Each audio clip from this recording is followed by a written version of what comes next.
уехали из Киева, к сожалению, потому что стало опасно. Мы приехали сюда, в Румынию, очень благодарны румынским волонтерам. Дай Бог им здоровья, дай Бог им мира вечного. Мы такого отношения не видели. Просто только что на руках не носят. Но, кстати, если будут больные, они тоже перенесут на руках.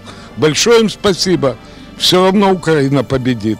Все равно мы будем жить в цветущей Украине. Слава Украине! И мы вернемся к себе на Украину и отстроим свои города. Слава Украине! Героям слава!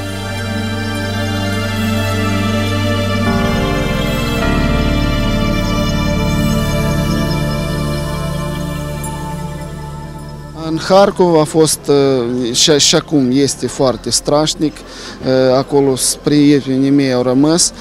Eu am 5 copii și cu soția am venit pentru că în satul, noi trăim 15 km de lângă Harkov la sud și acolo a venit la satul nostru, a fost bombă Smerci, care cu casete de alea foarte strașnică.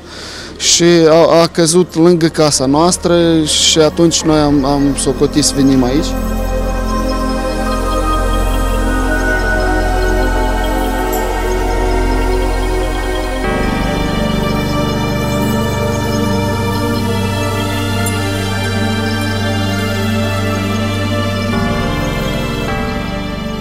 Până acum au trecut pe la noi peste 3000 de refugiați care au dormit cel puțin o seară în această unitate hotelieră. Am reușit să transportăm gratuit peste 6000 de persoane și să găsim apartamente pe termen scurt și mediu la peste 5000 de persoane.